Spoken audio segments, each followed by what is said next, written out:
The snow had stopped falling 3 days ago, but Marcella Merriweather knew better than to trust the stillness, because the stillness was the thing that had already tried to kill them twice.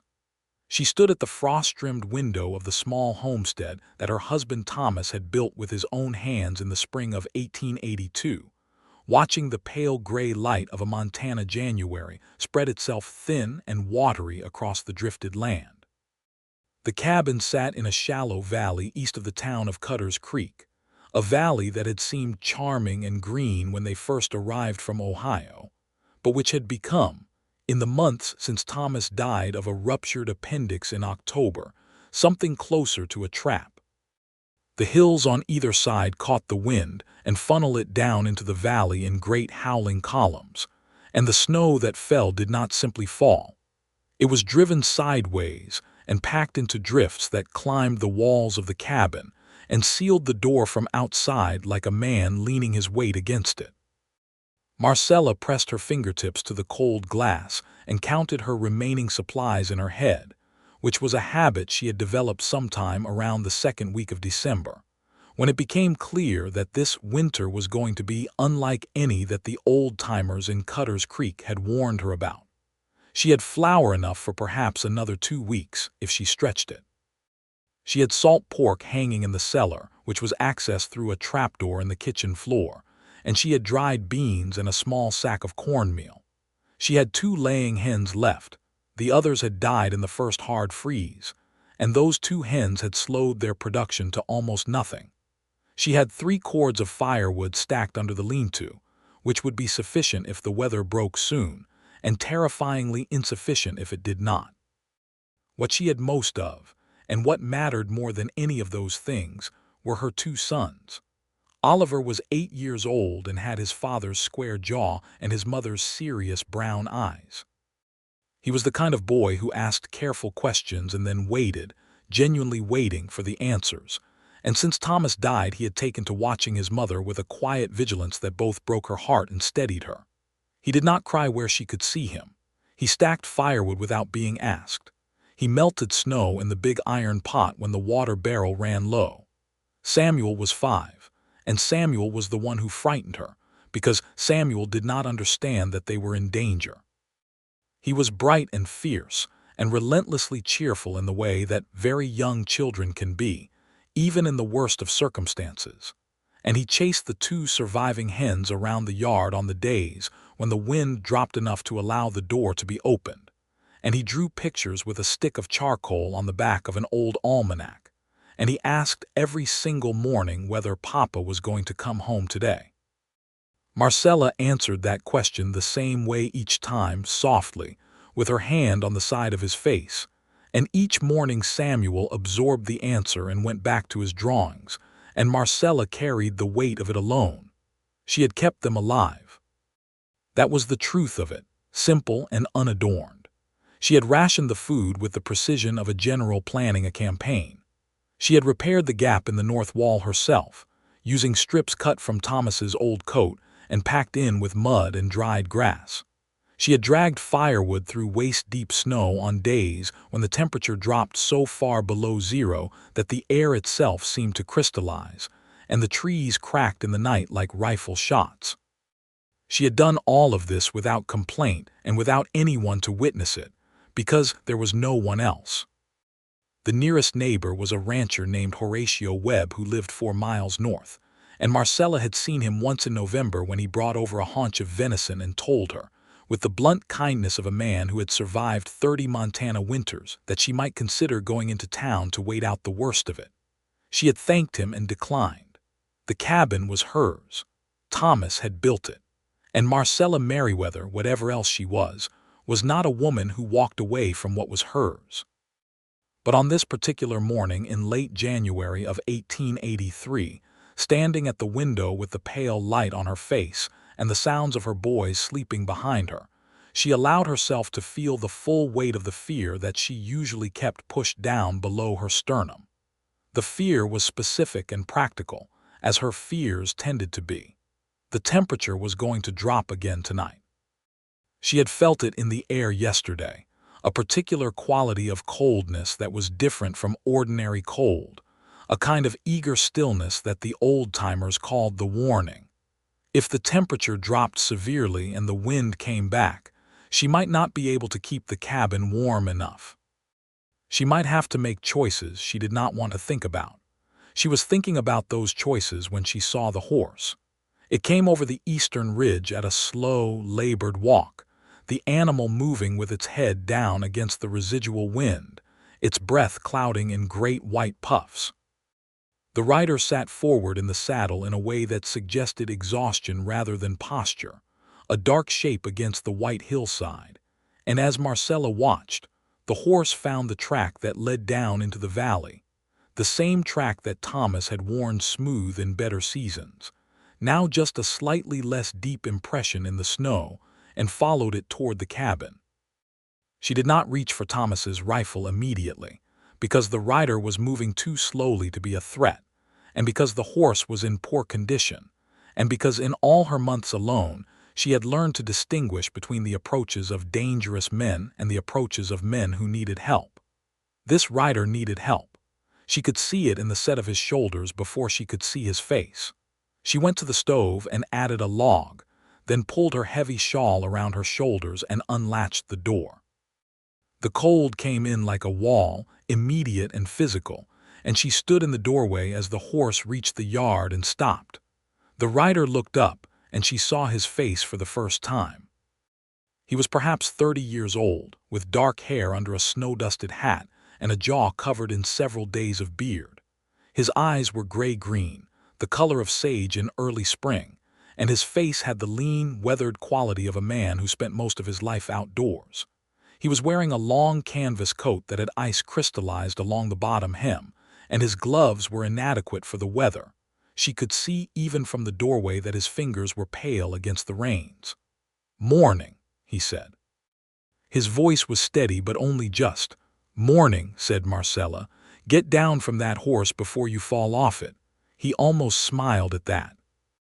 He swung down from the saddle with the careful movements of a man whose body was protesting every instruction his mind gave it, and he landed in the snow and stood there for a moment with one hand on the horse's neck to steady himself.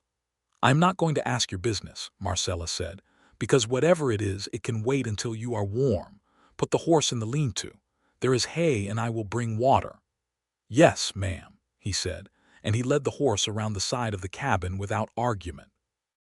His name, he told her 20 minutes later when he was sitting at her table with a tin cup of hot coffee cradled in both hands and the color starting to return to his face, was Eli Bishop.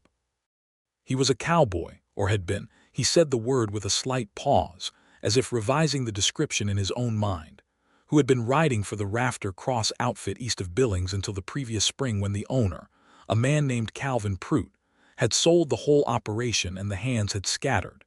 He had wintered in Billings, working odd jobs, and had been riding southwest toward Cutter's Creek on a job lead when the last storm caught him on the open plain. "I was following the valley," he said. "I saw the smoke from your chimney. How long were you out in it?" "2 nights." Marcella set a bowl of bean soup in front of him without comment. He looked at it with an expression that she recognized, the particular look of a person who has been managing hunger for long enough that the sight of food produces something close to grief, and then he looked at her. "I am obliged," he said. "You are welcome," she said. "Eat." Oliver had appeared in the doorway between the bedroom and the kitchen, watching the stranger with the careful evaluating gaze that he brought to everything new. Samuel had pushed past him and was already standing at the table, examining Eli Bishop with the frank curiosity of a 5-year-old, who has decided that a strange man at the breakfast table is primarily interesting rather than alarming. "Your horse has a star on its face," Samuel announced. "He does," said Eli. "His name is Cass." "Short for what?" "Just Cass." Samuel appeared to consider this answer and find it acceptable. "I am Samuel," he said. "That is Oliver. He does not talk as much as me, but he knows more things." "Samuel," said Marcella. "It is true, Mama." Eli looked at Oliver. "I am Eli Bishop," he said. "How do you do?" Oliver crossed the room and offered his hand, which Eli shook with the seriousness it deserved. "How do you do?" said Oliver. "Can I ask where you came from?" "Last stop was Billings," said Eli. "Did you see any wolves? There have been wolves in the valley. Mama says they are just hungry." "I saw wolf tracks," said Eli. "But no wolves. Your mother is right about hungry. Everything is hungry this winter." Oliver absorbed this and nodded and went back to the doorway, where he stood and continued his observation. Marcella noticed that he had relaxed slightly. The small, constant watchfulness he carried had eased by a degree, and she filed that away without examining it too closely. Eli Bishop ate the soup, and the bread she set beside it, and a second cup of coffee.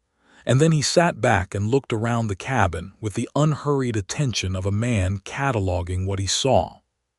His gaze moved over the patched north wall, the carefully stacked firewood by the hearth, the organized shelves above the kitchen counter, the two hens in their box near the stove, the boys' shoes lined up by the door, the mended curtains at the windows.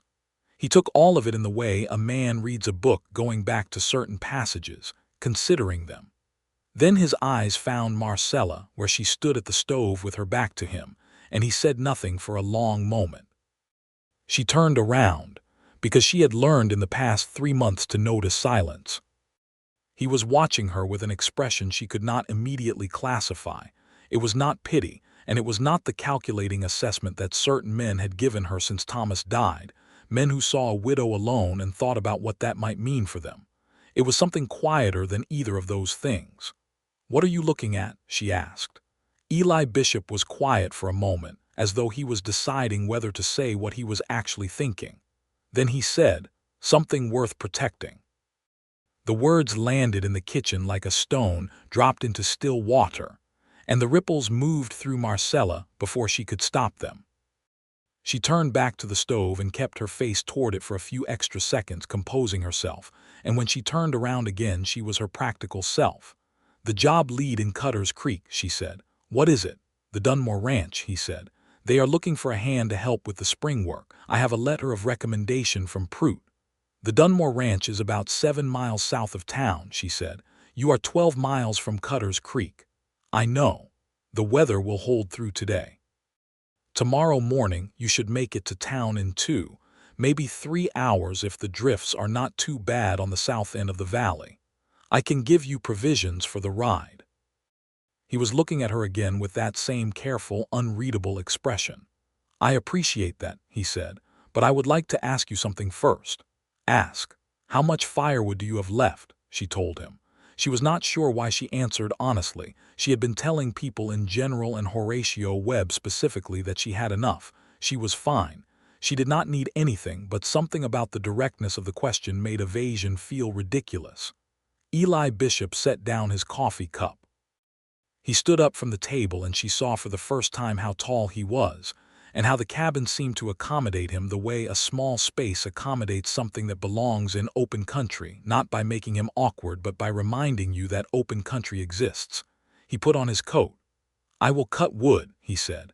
"You do not need to." "I know I do not need to." He was already moving toward the door. "Where is your axe?" She told him where the axe was. He cut wood for 4 hours. She could hear it from inside, the steady rhythm of it, axe strike and the crack of splitting wood and the sound of pieces tumbling into the pile, and she found herself listening to it the way she had sometimes listened to Thomas working in the yard, a sound that meant someone else was bearing part of the weight. Oliver heard it too.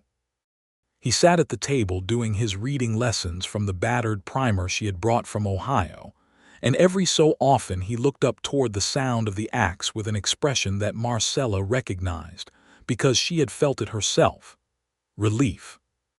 Samuel, for his part, went outside twice, and had to be brought back in both times because the temperature was too cold for the thin coat he had grabbed in his enthusiasm. On his third attempt, which he made more stealthily than the first 2, he managed to get all the way to the woodpile before Marcella noticed, and she looked out the window to find him standing in the snow next to Eli Bishop, watching the axe with wide eyes and occasionally picking up small pieces of split wood and adding them to the stack with an air of tremendous contribution. Eli did not send him inside. He glanced at the boy, showed him where to stand so that no flying chips could reach him, and kept cutting. Marcella stood at the window for a moment watching that, and then she went back to her mending. In the late afternoon, when the light started to go thin and amber, and the temperature began its nightly drop, Eli Bishop came inside and stacked the split wood neatly beside the hearth. He had brought in enough to see them through 3 or 4 days of severe cold. He did not announce this or make anything of it. He simply did it and washed his hands in the basin and asked if there was something he could do about the gap in the north wall that he had noticed from outside. "I repaired it," said Marcella. "I can see that," he said. "You used material from a man's coat." The fact that he recognized it for what it was, that he understood what it cost, landed differently than she expected. She was quiet for a moment. "Thomas's coat," she said. He nodded. He looked at the wall for a moment and then looked at her. "You did a good job," he said, "but I have a better way to seal it if you have any spare wood boards." She had 3 boards from when Thomas had intended to add a shelf and never gotten to it. Eli fitted them against the base of the wall with careful precision, driving nails in a pattern that spread the pressure. And when he was done, the draft that she had been living with since November was gone. She stood in front of the wall and held her hand up and felt nothing. "Thomas was going to do that," she said, not meaning to say it aloud. "He built a good cabin," said Eli. "This valley is hard on structures. The wind comes from 3 directions in winter. He accounted for all of them." She looked at him. "How can you tell that?" "By the way the corners are cut," he said. "A man who does not know wind builds square corners. Your husband rounded the south corners slightly. Deflects the worst gusts. I have seen that done in Wyoming, never here. He must have learned it somewhere." "He was from Wyoming," Marcella said. "Originally." Eli nodded. He picked up his tools and put them away, and said nothing more about it. That night she fed the 4 of them herself, her 2 boys and this stranger with the sage-colored eyes. From the pot of soup she had stretched into a second day, and she added cornbread that used up the last of a bag of cornmeal she had been rationing for 2 weeks. Oliver ate his dinner with the focused seriousness he brought to everything. Samuel told Eli Bishop a very long story about a hawk he had seen in the fall before the snow came. A story that involved multiple dramatic reenactments using his arms as wings. And Eli listened to all of it without impatience, and asked 2 questions that caused Samuel to beam with such uncomplicated delight that Marcella had to look away. After the boys were in bed, she sat at the table with the lamp burning between them, and she and Eli Bishop talked for the first time without the boys in the room. She learned things about him in pieces, the way you learn a landscape, not all at once, but a horizon at a time. He had grown up in Kansas, the 3rd of 4 children of a wheat farmer who had broken himself working ground that did not want to be farmed. At 17, he had hired on as a trail hand and spent 6 years driving cattle north along the Kishom and then the Western Trail, following the long seasons from Texas to Kansas and Kansas to Montana as the business moved. He was not a man who talked about himself readily, but he answered her questions with honesty when she asked them. "Do you have family?" she asked. "Anyone expecting you somewhere?" "My mother passed 2 years ago," he said. "Father went before that. My sister married a man in Abilene. She is well." "No wife?" The question came out more directly than she intended. He looked at her for a moment across the lamp. "No," he said. "Never found the situation to be right for it." "What does that mean?" "It means a man driving cattle 12 months a year does not have much to offer a woman," he said. He said it plainly, without self-pity, just as a statement of fact. And I had not yet found a reason to stop. The lamp between them held steady for a moment. Outside, the temperature had dropped and the cabin walls were making their settling sounds, small groans and creaks as the wood contracted in the cold. "You should stop," Marcella said. And then, because that sounded like something else entirely, she added quickly, "In terms of travel, tonight, the temperature is going down fast." "I know," he said. "I can sleep in the lean-to with Cass." "You will do no such thing," she said. "The floor by the hearth is fine. I have a spare blanket." He looked at her. The lamp was warm between them and the firelight moved over his features, and Marcella was suddenly, acutely aware of how long it had been since she had sat at her own table across from another adult and simply talked. Not to conduct business with the town merchant, not to receive the awkward condolences of Horatio Webb, not to answer the questions of the county land office man who had come in November to assess whether Thomas's claim was properly registered. Just talked. "I am sorry about your husband," Eli said. He said it the way she wished people would say it, simply, without the elaborate performance of sorrow that always felt like it was more about the speaker than about Thomas. Just the words, direct and real. "Thank you," she said. "He was a good man. He built a good cabin. He left you well placed. He left me alone," she said. And then, because honesty seemed to be the language of this particular conversation, "I have been angry about that, even though I know it is not fair to him. You cannot choose a ruptured appendix." "No," said Eli, "you cannot. I have spent 4 months being angry at him and also missing him desperately and also being too tired to be either of those things properly." She looked at her hands, which were folded on the table. "I do not usually say such things to strangers. I do not usually stay in other people's houses," he said. "I suppose it is a particular kind of night." She looked up and found him watching her with that expression again, the one from this morning, the one she had been trying to decode all day. She thought she was beginning to understand it. It was not pity and it was not calculation. It was something closer to recognition, the expression of one tired person recognizing another. "Get some sleep," she said. She stood up and got the spare blanket from the chest near the door. "I will wake you before the boys are up." "There is no need to make a production of it." He took the blanket. "Yes, ma'am," he said. "Marcella," she said, "if you are sleeping on my floor, you may as well use my name." Something shifted in his expression, not quite a smile, but the territory adjacent to one. "Good night, Marcella," he said. "Good night, Eli Bishop," she said, and she went into the bedroom and lay down next to Samuel, who was already warm and deeply asleep, and she stared at the ceiling for a long time before she finally, gently, slept. She did not wake him before the boys were up.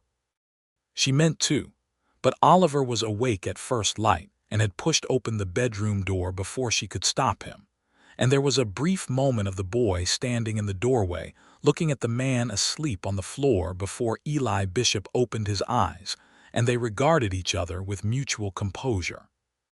"Good morning," said Oliver. "Good morning," said Eli. "The temperature dropped," said Oliver. "I could hear the trees." Eli sat up and looked toward the window. "How far?" "Very far," said Oliver. He said it with the matter-of-fact gravity of a child who has learned to take weather seriously. "Mama says when you can hear the trees crack, it is the worst kind of cold." Eli stood up, folding the blanket with the automatic neatness of a man who had lived out of a bedroll. He went to the window and looked out, and Marcella, who had come to stand in the bedroom doorway, watched his face as he assessed what he saw. "Drift against the east wall has grown," he said. "Wind came from the northeast. The temperature will not rise much today." He turned and looked at her. "I will stay and help if you will have me." "You have a job to get to," she said. "The Dunmore Ranch will still be there when the weather breaks," he said. "And I can get a letter to them through Horatio Webb if Webb is going to town." She knew she should say no. She was aware of the particular social mathematics of the frontier: a widow woman and a single man, a cabin, an extended stay, and she was aware of what people in Cutter's Creek might say about it. But she was also standing in her kitchen looking at 2 cords of firewood that Eli Bishop had cut yesterday, and a patched wall that no longer leaked cold air, and outside the temperature was dropping to a place where she genuinely did not know if she could keep the stove hot enough for Samuel's small body. "You can stay," she said, "under the condition that you take your meals with us, and that you sleep on the floor in the main room, and that you do not treat this cabin as anything other than a place where you are a guest." "Understood entirely," he said.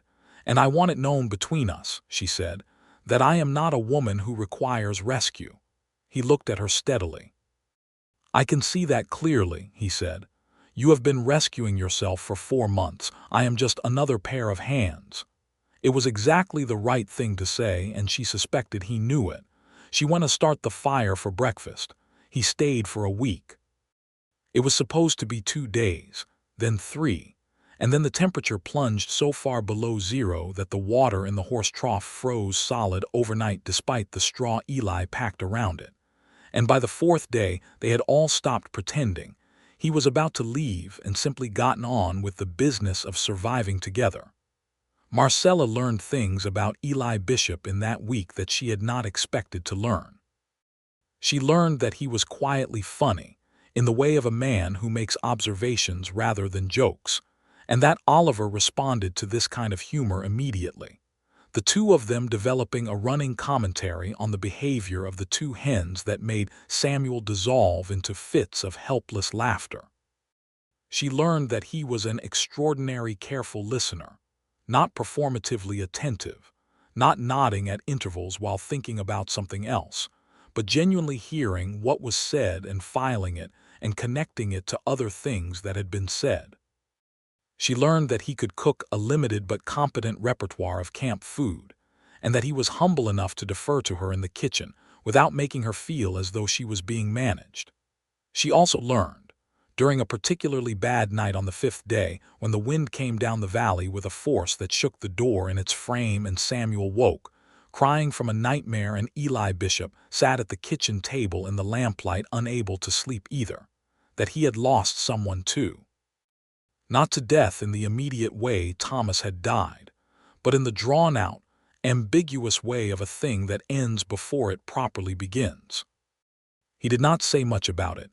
He was not a man who said much about things he had not yet fully processed, but she understood from the careful way he spoke that there had been a woman in Kansas several years ago, and that the cattle drives had taken him away one spring, and when he came back the following fall the situation had resolved itself without his participation. "Did you love her?" Marcella asked. She was mending a tear in Oliver's coat by lamplight, not looking at him. "I thought I did," Eli said. "Now I think I was in love with the idea of settling, with her being a version of the life I thought I should want. That is a very honest thing to admit." "It would be worse not to admit it," he said, "to her or to myself. She married someone else, a banker in Wichita. I heard she was happy." He said this without bitterness. "I hope she is. She deserved better than a man who kept leaving." Marcella set down her mending and looked at him. The lamp was steady between them, as it had been that first night, and the fire was burning well because the wood was dry, and Eli had spent part of the afternoon splitting the frozen outer logs to get to the drier interior. "Are you still a man who keeps leaving?" she asked. It was a direct question, and she knew it, and she felt the courage required to ask it. He was quiet for a moment. He was looking at his hands, which were folded on the table, the knuckles slightly roughed from the cold and the work. Strong hands, she noticed not for the first time. "I do not know yet," he said. "I think the answer might depend on whether I find something worth staying for." She held his gaze for one measured moment, and then she picked up her mending again. "Go to sleep, Eli Bishop," she said, but there was a warmth in her voice that had not been there a week ago, and they both knew it. The weather broke on the 8th day. The temperature came up 30 degrees overnight in the particular dramatic way that Montana weather moved, and by morning the snow on the south-facing slopes was already beginning to soften and sag, and the sky was a clean blue that hurt the eyes after so many days of flat gray. Eli Bishop saddled Cass after breakfast. Marcella stood in the yard and watched him do it, with Samuel at her side and Oliver a few steps behind. The valley looked completely different in the sunshine. It was suddenly, startlingly beautiful, the snow crystalline and the ridgelines sharp against the sky, and she remembered why Thomas had chosen this place and felt the love of it and the loss of it simultaneously. "Webb will be going to town this week," Eli said, tightening the cinch. "I will ask him to pass word to the Dunmore Ranch that I am coming. I should make Cutter's Creek today before dark and be at Dunmore's by the end of the week." "That is sensible," said Marcella. He turned from the horse and looked at her. The morning light was on his face, and she could see clearly, more clearly than she had managed in the dimmer light of the cabin, the particular quality of his expression when he looked at her. It was earnest in a way that she found almost difficult to meet.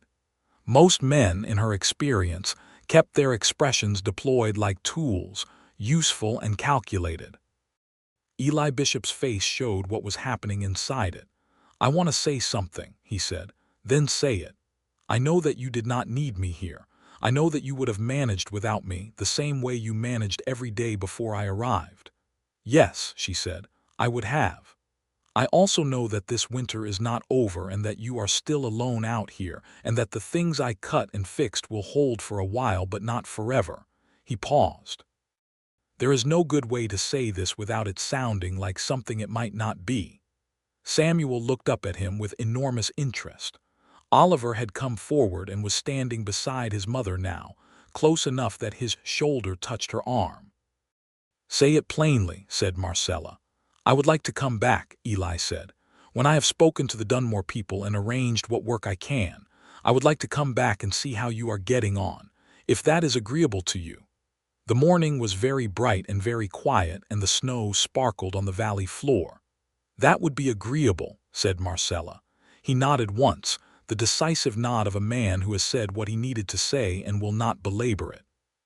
He checked the saddlebags, pulled on his gloves. Samuel tugged on Eli's coat hem. "Are you coming back for sure?" he asked. "Because some people say things and then they go away and do not come back." The brutality and the beauty of 5-year-old directness.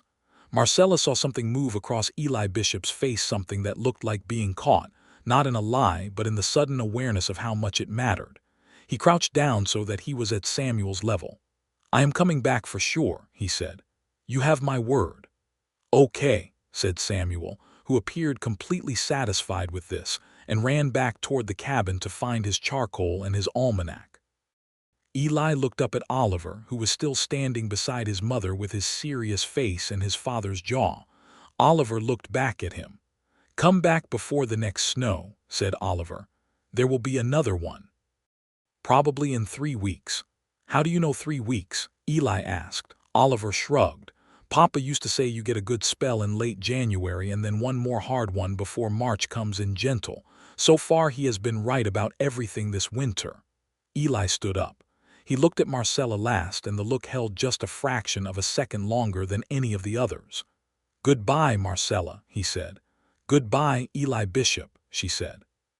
He rode up out of the valley, the horse moving more easily now on the firmer snow, and she watched him until the ridge blocked her view, and the only evidence of him was a trail of hoof prints, and the neatly stacked wood along the wall of the lean-to, and the boards fitted tight against the north wall of the cabin. She went inside and made the boys their midday meal, and did not let herself think too hard about the particular quality of the quiet. He came back in 12 days. She was hanging laundry on the line that she had strung between the cabin and the lean-to, a brave but necessary act on the first proper dry day, when she heard the horse on the track. She turned around, and there was Cass coming over the eastern ridge, and there was Eli Bishop in the saddle, and she became aware that her heart had done something without consulting her. He had shaved. That was the first thing she noticed, stupidly. He looked younger without the winter beard, though the weathering of his face remained. That was not a thing that shaving changed. He had also, she noticed as he got closer, come with loaded saddlebags. There were things tied to the back of the saddle: a sack of flour, a small barrel that could only be salt, a bundle wrapped in burlap. He dismounted in the yard and looked at her standing there with a sheet in her hands, and he almost smiled in the way that was becoming familiar to her. "I told you I would come back," he said. "You did," she said. She called the boys, and Oliver came running from the woodpile where he had been restacking, and Samuel came barreling out of the cabin door and directly into Eli's legs with the force of a very small but extremely confident collision. And Eli caught him and lifted him easily, and Samuel laughed with his whole body. She told herself firmly that she was not moved by that. She was moderately successful.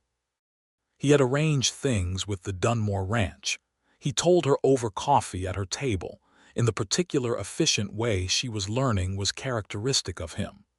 The Dunmore operation needed a hand starting in March for branding and fencing work, and they had agreed to a 3-month arrangement through the end of May. But the Dunmore Ranch was only 7 miles from Cutter's Creek, and Cutter's Creek was only 12 miles from Marcella's Valley, and on weekends when the work permitted, he had asked whether he might ride out to help with things that needed doing. "The Dunmore people do not mind," she asked. "I spoke to Mrs. Dunmore," he said. "She is a practical woman."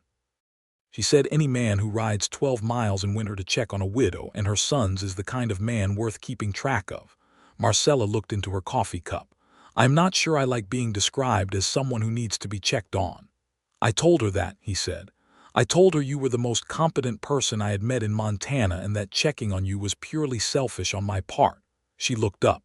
"Selfish how?" He held her gaze without flinching. "Because I like it here," he said. "I like this valley, I like those boys." He paused. "I like you."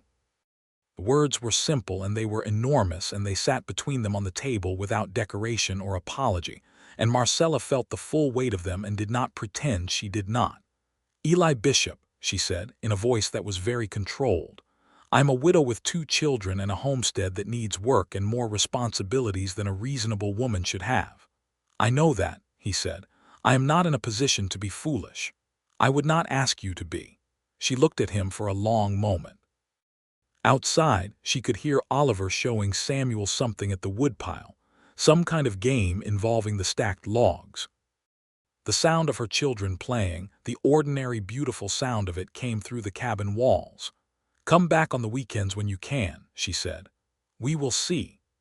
The spring came in slowly, the way Montana spring always does, not arriving so much as negotiating, with cold days still tucked between the warming ones, and mud that made the track into the valley nearly impassable for 3 weeks in March. But Eli Bishop came on the weekends when he could, and when the mud closed the track he sent letters with Horatio Webb, who had begun making his supply run to Cutter's Creek every 2 weeks and who was, Marcella suspected, not entirely innocent in his willingness to carry correspondence. The letters were not long. They were practical weather reports, items he had picked up at the store that he thought she could use, questions about the condition of the lean-to roof that he had been thinking about. But within the practical information there were other things, small and carefully placed, like stones put down across a stream to allow crossing. He wrote once about a sunset over the Dunmore fields that he had watched from the fence line where he was repairing wire, and about how the light had a particular quality that he could not name, and that made him think about the light in her valley. He wrote once about a conversation he had with the Dunmore's youngest ranch hand, a boy of 19 who was homesick for Arkansas, and about how he had told the boy that homesickness was sometimes just love that had not found its proper address yet. She wrote back in the same register, careful, practical, and otherwise. She told him the second laying hen had begun producing again, and that she had found Thomas's old tool chest under the floorboards of the cellar, and that Oliver had read his first full chapter of the primer on his own, and sat very still for a long time after finishing it, as if absorbing the accomplishment.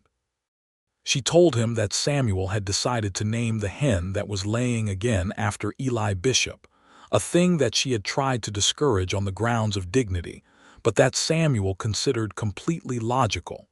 He wrote back, "Please tell Samuel that I am honored."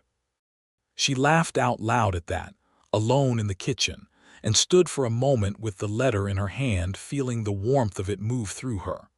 By April, he was coming every Saturday without exception. He repaired the lean-to roof, replaced 2 fence posts on the east side of the property, and worked with Oliver to build a small cold frame for starting vegetable seedlings, because Oliver had declared that they were going to have a kitchen garden and had researched the matter with characteristic thoroughness using Thomas's seed catalog. On a warm Saturday in late April, with the snow entirely gone from the valley floor and the first green beginning to show on the south-facing slopes, Eli and Marcella sat on the porch steps at the end of a long working day while the boys played in the last of the evening light. It was the first time they had been outside at the same time without work to do. "Tell me about Kansas," she said. He told her about Kansas. About the wheat fields that went on until they seemed to become the sky, and about the dust that came in June when the wind shifted south, and about his father's hands at the end of harvest, cracked and chalked and enormous, the hands of a man who worked the earth. He told her about learning to ride at 7 on a horse so old it barely moved, and about following his older brother on his first cattle drive at 17 and the size of the sky over the Flint Hills. "Do you miss it?" she asked. "I miss certain things," he said. "Not the place itself. I do not think I am a Kansas person." "What kind of person are you?" He turned his head and looked at her, and the evening light was on his face, and she looked back at him without looking away. "I think I might be a Montana Valley person," he said, "specific to this particular valley." Her heart was doing that thing again. She kept her voice even. "That would be a very inconvenient thing to be," she said. "Why?" "Because this valley already has people in it," she said. "I know," he said. "I am not proposing to take it over. I am proposing to stay in it if that is something the people who already live here might consider." She looked at her hands in her lap. The evening was warm and the first meadowlarks were calling somewhere up on the ridge, and the sound of Samuel laughing at something Oliver had done carried down to the porch. "Oliver likes you," she said. "Oliver is the most exacting judge of character I have ever encountered," said Eli. "I consider his opinion significant. He does not trust easily. I know. He trusted his father completely, and then his father died, and he has been very careful since then." Eli was quiet for a moment. She could see him weighing what to say. "I am not going to tell you I will not die," he said finally. "That would be a lie, but I can tell you that I do not make promises I do not intend to keep, and I do not intend to keep a promise the size of this one unless I am very certain." She looked at him. "How certain are you?" He held her gaze. The evening light moved through the valley, golden and slow. "Certain enough to ask," he said. The first time he kissed her was not dramatic. It was at the end of a Sunday in early May, after he had spent 2 days helping her turn the soil for Oliver's kitchen garden, and after the boys had been put to bed, and after they had sat on the porch in the dark for an hour talking about nothing particularly important. He stood up to go. He was riding back to the Dunmore Ranch that night, as he always did on Sunday evenings, and she stood up with him, and they stood on the porch for a moment in the dark, very close together, and he looked at her and said, "I would like to do something I have been thinking about for approximately 2 months." "All right," she said. He kissed her once gently with both hands at his sides, and it was brief and it was careful and it was completely serious, and when he stepped back his expression in the dark was something she was going to think about for a long time. "Good night, Marcella," he said. "Good night," she said, and her voice was not quite steady. He walked to the lean-to to get Cass, and she stood on the porch and listened to the sounds of him saddling up, and when he rode out of the yard she watched until the dark took him. She sat back down on the porch steps and sat there for a while in the warm spring night, and she let herself feel all of it, the grief and the love and the fear and the warmth, without fighting any of it. Thomas had been gone 8 months. She still talked to him sometimes in the quiet of the mornings. She thought he would have liked Eli Bishop. Thomas had been a man who recognized quality in practical things, in a good tool, in a well-made saddle, in a horse with a good temperament. He would have recognized quality in Eli Bishop. She went inside and went to bed and slept better than she had since October. The Dunmore contract ended in May as agreed, and Eli came to her on the last Saturday of the month with the look of a man who has been rehearsing something. She was in the kitchen garden with Oliver, which was coming along beautifully. Oliver had a gift for it, the same careful, systematic attention he brought to reading and to mathematics turned on the problem of soil and seeds and water. And she looked up and saw Eli coming down from the lean-to with his hat in his hand. She stood up and brushed the earth from her palms. "The Dunmore work is finished," he said. "I know," she said. "You told me it would end in May." "I have been offered work in Wyoming," he said. "A driving operation. Good wages, 2 months out and back." She felt something in her chest that she did not want to identify. "That sounds like good work," she said carefully. "It is good work," he said. He was still standing with his hat in his hands, not wearing it, which was unusual for him because Eli Bishop wore his hat the way other men wore their expressions. Without it, his face was more open than ever. "I told them I needed to think about it." "Why?" "Because I have been thinking about something else," he said. "Something I want to ask you, and the answer to what I want to ask you determines whether I take the Wyoming work or not." Oliver, who had been very carefully not listening from 3 rows of seedlings away, stopped being careful and turned around to face them. He said nothing. He just watched. Eli Bishop looked at Marcella steadily. "I want to ask you to marry me," he said. "Not as a solution to a problem, not because you need someone and I happen to be available, but because I have been in this valley and in this house and at this table with you and your boys for 4 months. And I have been more certain of this than I have been of anything in my life. And I want to ask you now rather than wait because I am not good at wanting something and not saying so." The garden was very quiet. Somewhere above the ridge a hawk was turning in the thermals, its cry thin and distant. Oliver said very quietly, "Mama." Marcella looked at her older son. Oliver was looking at her with his father's square jaw and her own serious eyes, and in his expression she could see something that she had not seen in 8 months. Permission. She looked back at Eli Bishop. "I have 2 children," she said. "This property is mine and will remain mine. I am not an easy woman, according to anyone who has known me for more than 2 weeks. "I know all of that," he said. "Those are not problems. They are what I am asking for." She looked at him for a long moment. "What about the Wyoming work?" she asked. "I told them I needed to think about it," he said. "If you say yes, I write back and decline and I stay here and we start building a life. If you say no," he paused, and she heard what was beneath the steadiness, the real feeling of it. "I will take the Wyoming work and give you time, and I will come back in the fall and ask again." "You would ask again?" "Until you either say yes or tell me very clearly to stop asking," he said. She heard Oliver make a sound that was almost a laugh, quickly suppressed. She looked at this man, this particular specific man who had come over her ridge half frozen in January and cut her firewood and fixed her wall, and listened to Samuel's entire story about the hawk and taught Oliver how to read wind direction from the way snow drifted against fence posts. This man who wrote letters about sunsets and named feelings he could have left unnamed. This man who had looked at her across a kitchen on the first morning and said something worth protecting without any kind of calculation at all. "Yes," she said, "I will marry you." The word had barely left her mouth before Samuel came running from somewhere behind the lean-to. Because Samuel had, it later turned out, been listening from considerably closer than Oliver, and had simply been waiting for his moment. He threw himself at Eli Bishop with the same full-body certainty he brought to all physical expressions of feeling, and Eli caught him and held him and looked at Marcella over the top of Samuel's head with an expression that she thought she would be able to find again whenever she needed it, in the years to come, in the way you can find a particular light at a particular time of day.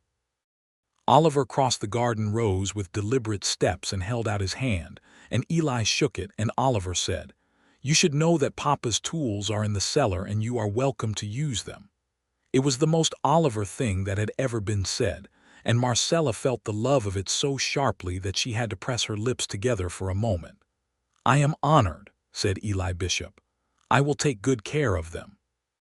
They were married in June at the small church in Cutter's Creek, in a ceremony presided over by the Reverend Hiram Good, who had married Thomas and Marcella in Ohio in 1879, and who had, this was a thing Marcella had not known, conducted Thomas's burial service in October by proxy, reading the words over an empty plot because the ground had been too frozen to dig, and Marcella could not leave the boys.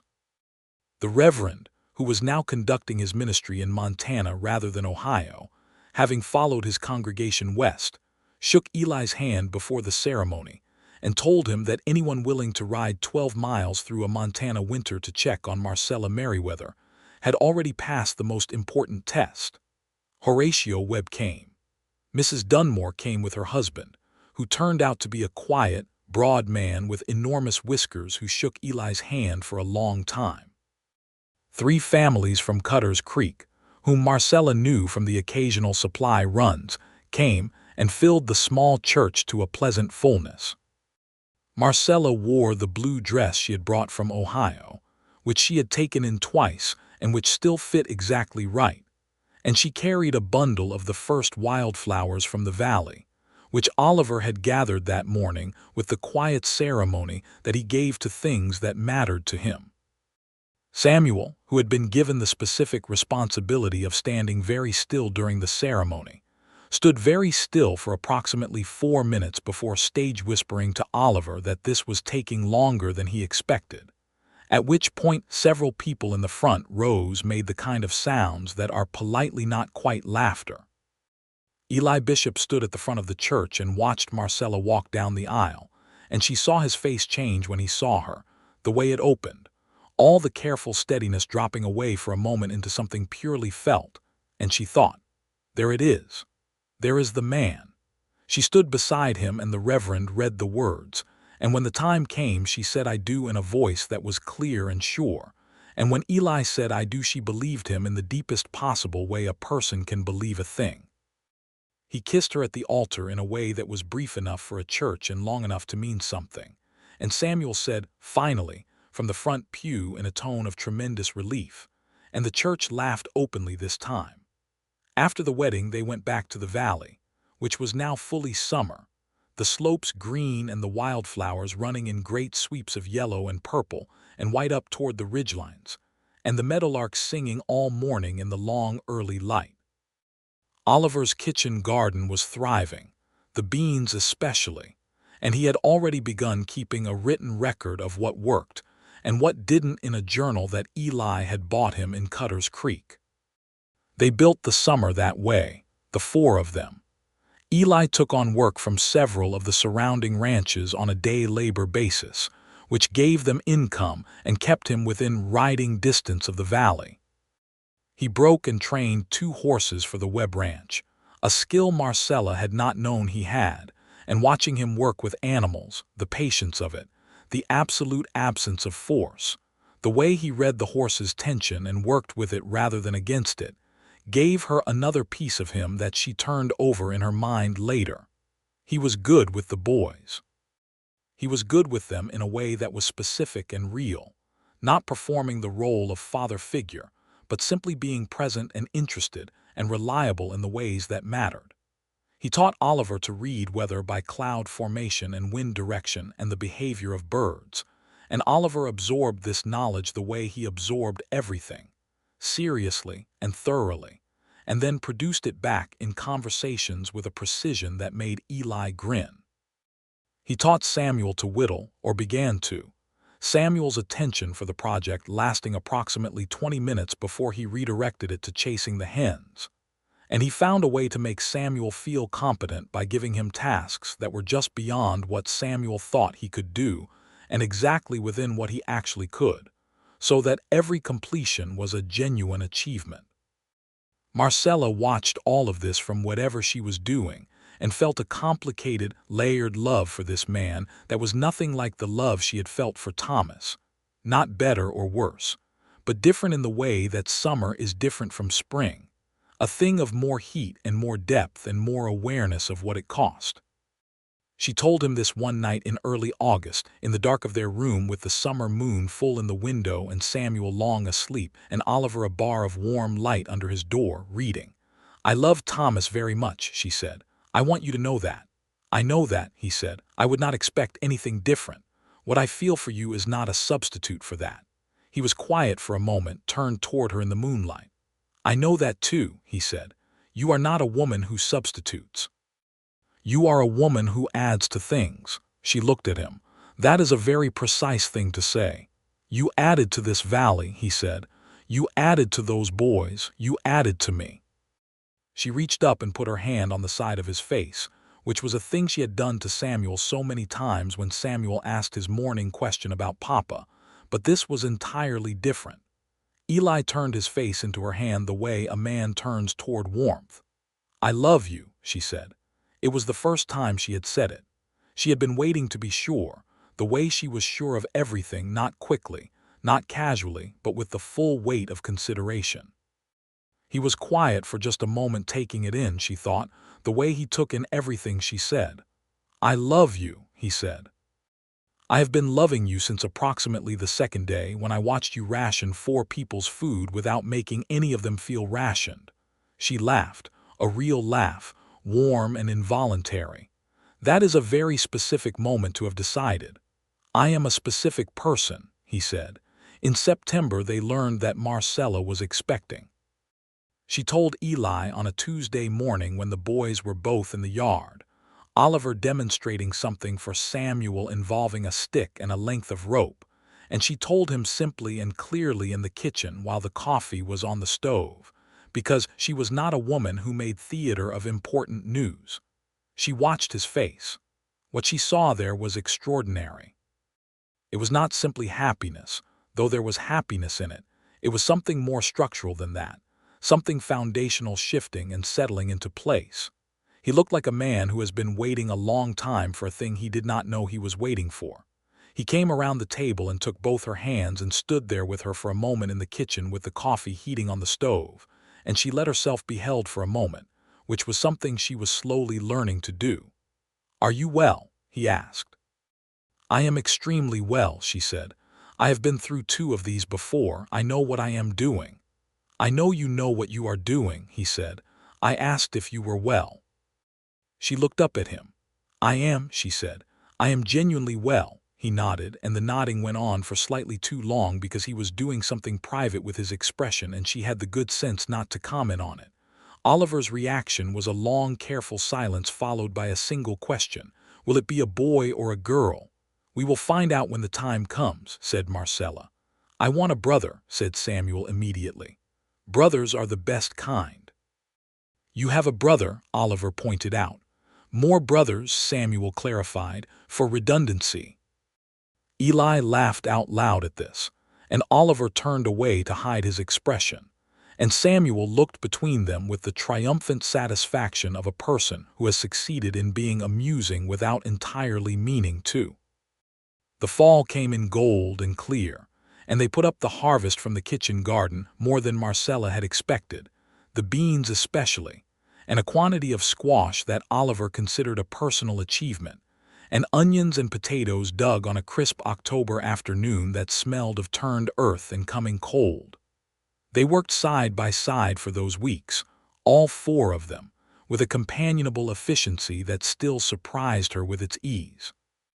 One afternoon in late October, a year to the month since Thomas had died, Marcella went alone to the small wooden marker that stood at the east edge of the property, where Thomas's grave would be when the ground could be properly opened in spring. The grave had been properly dug, and the marker set in the spring, and she had planted wildflower seeds around it in June, and they had bloomed in summer and gone to seed now in the crisp October air. She stood there for a while in the afternoon light and talked to Thomas the way she sometimes did, and she told him about Eli, which she had not fully done before. She told him about the boys, about Oliver's garden and Samuel's endless cheerful noise and the way they both were genuinely, measurably okay. Better than okay. She told Thomas that she was all right, that the valley was all right, that she had kept it the way he built it and added to it, and that it was going to be a full place. She stood there until the cold started in earnest, and then she walked back to the cabin, where the kitchen window was lit, and she could see through it Eli Bishop standing at the stove with an apron on. She had made him an apron in August because he kept burning his forearms on the stovepipe, and Oliver at the table with his journal, and Samuel somewhere out of frame, probably underfoot and describing something. She stood outside the window for just a moment, watching. Then she went inside. "You are cold," said Eli without turning from the stove. "I am fine," she said. He turned around and looked at her face for a long moment with those sage-colored eyes, and then he said nothing more about it and handed her a tin cup of hot tea that he had clearly already made for this purpose. She took it and held it in both hands and thought, "Yes, this." The baby came in April, at the end of a long night that started at supper time, and was conducted by the midwife from Cutter's Creek, a solid and competent woman named Agnes Hartley, who had been bringing children into the world in this county for 15 years. Eli spent the night in the main room with the boys, Oliver asleep by midnight, but Eli awake by the fire, reading in the lamplight until he could not focus any more and then simply sitting, listening. At 3:30 in the morning, the baby arrived. He was a boy, round and red and furious at the disruption, with a full head of dark hair and lungs that quickly demonstrated their full operational capacity. Agnes opened the bedroom door and told Eli Bishop he could come in, and he came in quietly and stood at the bedside and looked at Marcella, who was exhausted and flushed, and holding the most recent member of the household with the practiced ease of a woman who had done this before. And Eli Bishop looked at the two of them and sat down on the edge of the bed and took Marcella's free hand. "Hello," he said. He was talking to the baby. The baby, who had been working himself up to another vocal opinion about the situation, seemed to pause at the sound of the voice and consider the person attached to it. "He is very loud," said Marcella. "He comes by it honestly," said Eli, which made her laugh even though she was very tired. "What should we call him?" she asked. They had talked about names in that pleasant, inexact way of people who trust that the right name will present itself. Several had been suggested and shelved. Now Eli looked at the baby for a long moment with the particular attention he gave to things that mattered. "Thomas," he said, "if that is all right." She had not suggested it herself, had kept it folded carefully away, unsure whether it was a door that should be opened. But he had gone and opened it himself with that same uncalculating directness, and she felt it unlock something in her chest that had been tight for a very long time. "Thomas Eli Bishop," she said. He looked at her. "Thomas Eli Bishop," he agreed. In the morning, Oliver came in before Samuel was awake and stood at the end of the bed looking at his brother with an expression that Marcella could not entirely read and then decided was simply pure Oliver, the full, careful assessment, withholding nothing and performing nothing. "Thomas," he said, testing the name. "Thomas," said Marcella. Oliver nodded. He seemed to reach some internal conclusion. "He looks like he will be all right," he said. He went out to start on his morning chores without further ceremony, and Marcella loved him so completely in that moment that it almost hurt. Samuel, informed of the development when he woke up, was thrilled with the kind of encompassing physical excitement that expressed itself as running 3 laps of the main room before he could be caught and persuaded to come and meet his brother quietly. He stood at the bedside with his eyes very wide, and then looked at Eli Bishop. "I said I wanted more brothers," Samuel said. "I said it in September." "You did," Eli confirmed. "This was fast," said Samuel, apparently impressed with himself. "Samuel," said Marcella. "Yes, Mama," said Samuel, and reached out one very careful finger to touch the baby's fist. The spring of 1884 was warm and early and generous, the way the previous spring had not quite managed to be. The snow went off the ridges by March, and the valley floor was green by the first week of April.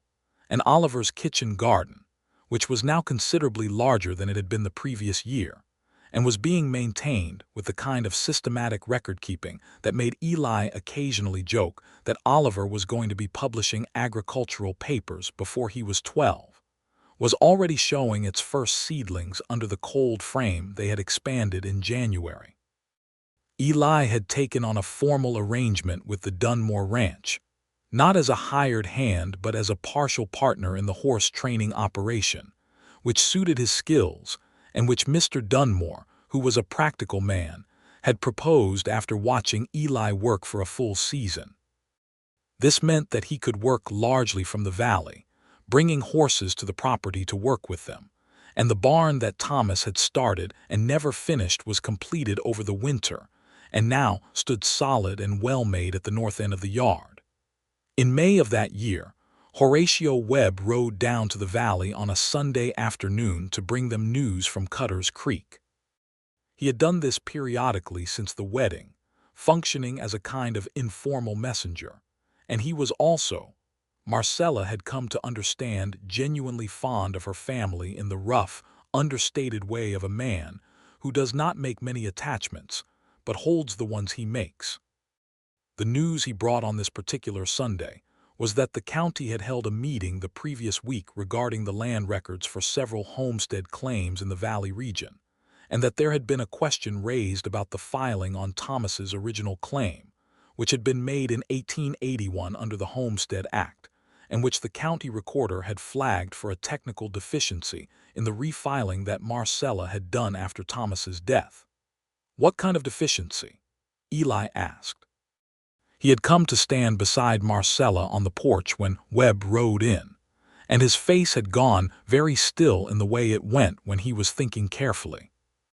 Webb explained. The issue was a date discrepancy between Thomas's original filing and the supplementary filing Marcella had done in November. The county recorder had processed it correctly, but a new territorial administration was reviewing records and had raised a question about whether the claim was properly continuous, given the death of the original claimant. "This is not a new story," said Eli. "They do this to widows." Webb nodded without pleasure. "They do. Usually they drop it if there is a man's name on the current filing." Marcella looked at Webb steadily. "Eli's name is not on the filing," she said, "and I did not intend to add it." "I know that," said Webb. "But you should go to the county office and make the case in person, with documentation.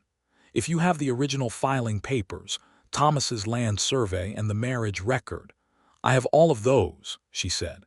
She had kept every document Thomas had ever filed, organized in a tin box under the bed, because she had known from the beginning that she was a woman alone in a territorial administration that preferred paperwork to be attached to men. "Take Eli with you," said Webb. "Not because you need him, but because their procedures are easier to navigate when there are two people present." She went to the county seat the following week. She took Eli, and she took the tin box, and she sat across from the county recorder, a young man who was somewhat flustered by the precision of her documentation and the directness of her manner, and she laid out Thomas's claim in exact and ordered detail. The original filing, the survey, the death record, her refiling, the marriage record, the child registration, everything in chronological order, everything with the correct dates. The recorder reviewed the documents for 20 minutes while Eli sat beside her and said nothing, which was the exactly correct thing to do. The county recorder stamped the claim valid and current and issued a new certificate with both names on it, which was the procedure for a married claim, and Marcella took it and thanked him with complete cordiality, because she was not a woman who made enemies unnecessarily. Outside, in the street, she stood for a moment in the May sunshine with the certificate in her hand. "That should have been done correctly the first time," she said, "when I filed after Thomas died." "Yes," said Eli, "it should have. It would not have been questioned if there had been a man on the original filing." "No," he said, "it would not." She looked at the certificate. Both names were on it now, Marcella Bishop and Eli Bishop. She had kept Merriweather for herself. She was Marcella Merriweather Bishop, which was a mouthful, but she had not spent 3 years building on Thomas's name to simply set it aside. She was satisfied with the certificate. "Thank you for coming," she said. "Thank you for letting me," he said. She looked at him in the sunlight. This man, who had ridden over her ridge in the worst winter and cut her wood and fixed her wall, and asked her to marry him in her garden with his hat in his hands, and named her son Thomas without being asked. She felt the love of him as something she had stopped being surprised by, which was the best kind of love, the kind that had settled into the bones of your daily life and was simply there, the way the valley was there, the way the morning was there. "Let us go home," she said. He offered her his arm, which she took, and they walked down the main street of Cutter's Creek past the mercantile and the post office and the smithy and the livery.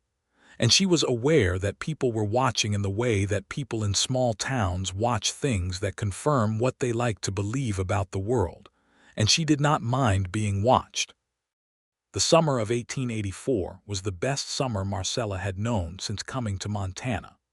Oliver's garden produced enough vegetables to put up for the winter with some to spare, and he had begun trading seed with a family 3 valleys over who grew things that did not do well in his soil and vice versa.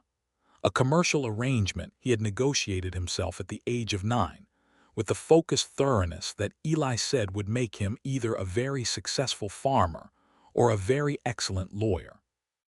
Samuel spent the summer largely in motion, a state that suited him, running between the garden and the barn and the creek that ran along the base of the East Ridge, and the various projects that occupied him for periods of between 5 minutes and half an hour before being replaced by other projects.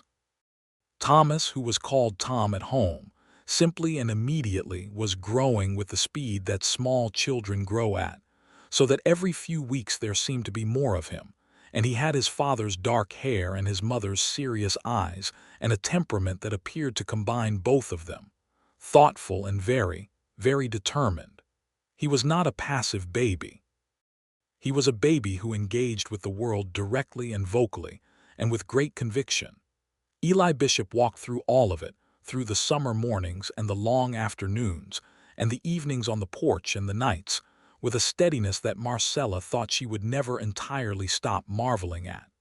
Not the steadiness of a man who felt nothing, but the steadiness of a man who had found the ground he wanted to stand on and was standing on it with his full weight. He was happy. She could see it in him the way you see health in something. It was not a performance. It was simply what was there when nothing was obscuring it. One evening in August she found him sitting on the porch steps after supper, watching the last of the light move off the ridges the way the summer light did, slow and amber and completely unhurried. Samuel was asleep. Tom was asleep. Oliver was still at the table with his journal. She came out and sat down beside him. "Do you remember what you said to me?" she asked. "The first morning." He turned his head and looked at her. "I asked what you were looking at," she said. "You said something worth protecting." He was quiet for a moment. The amber light was on his face and the meadowlarks were at it on the ridge, the last ones of the day. "I remember," he said. "Were you talking about me?" "Or about all of it, the cabin, the boys, all of it," he said. "But mostly you." She looked at him. "You had known me for approximately 4 hours. Sometimes you know things faster than is strictly logical," he said. "I was aware it was not logical. I said it anyway." She reached over and took his hand, which was large and warm and roughed from the work of the day, and he turned it over and held hers. "It was the right thing to say," she told him. "Most right things are," he said. "That is how you can tell." The valley was quiet around them, and the last light went slowly off the ridges, and the first stars appeared above the eastern rim, and Oliver blew out his lamp inside and the cabin went dark and warm, and they sat there for a while in the summer night, not talking much, just being in the place they had made. The autumn came with the same gold generosity as the spring had, and they put up the harvest and repaired the barn roof and did the 100 autumn tasks that needed doing before the cold. And when the first snow came in November, it was soft and manageable, the kind of snow that settled on the fence posts and lay thick and quiet on the ridges, and filled the valley with a clean, white hush. Oliver stood at the window the morning of the first snow and surveyed it with his father's practical eye and his mother's strategic mind. "This is the easy kind," he said. "The dangerous kind comes in January." "I know," said Eli from where he stood at the stove. "Last year Mama kept us alive through the dangerous kind," said Oliver. He said it matter-of-factly without drama as a statement of record. "I know that too," said Eli. Oliver turned from the window. "She does not need to do that alone anymore," he said, "in case you were wondering." Eli looked at the boy for a moment, and then he looked at Marcella, who was standing in the bedroom doorway with Tom on her hip and the expression of a woman who had been trying to hear this conversation without it appearing that she was trying to hear it. "I know she does not need to," Eli said, "but I want her to know that she could. that she still could if she had to, because that matters. Oliver considered this for a moment with his full considered consideration face. "Yes," he said finally, "that is right." He returned to his primer. Marcella looked at Eli Bishop across the kitchen, across the lamplit space of a winter morning, and she felt the full and specific gravity of her life. This life that she had kept alive through the worst winter anyone could remember, that she had built and protected and refused to abandon, and into which this man had ridden over a ridge on a cold January morning and been offered coffee and bean soup and had simply, steadily, stayed. Tom reached out one emphatic hand toward Eli, his current preferred method of communication being physical demand. Eli came across the kitchen and took him, settling him on his hip with the ease of a man who had been doing it long enough for it to be natural, and Tom grabbed a fistful of his shirt with the focused grip of someone who intends to stay. And Eli Bishop stood in the kitchen of the cabin in the valley in the Montana winter of 1884 and held his son and looked at his wife and felt the full weight of his life, which was the best weight he had ever carried. "What are you looking at?" said Marcella, because she still asked it sometimes, when she saw that expression on his face. He looked at her with those sage-colored eyes and the weathered face and the morning light on both of them. "Something worth protecting," he said, and she believed him. She had believed him since the first time he said it, and she believed him now, and she intended to go on believing him for a very long time, because she was not a woman who let go of the things she trusted. Outside, the snow settled soft and white on the ridges of the valley, and the smoke from the chimney rose straight and steady into the clear Montana sky, and the 4 people and the 1 baby and the 2 chickens and the horses in the barn were warm and fed and home.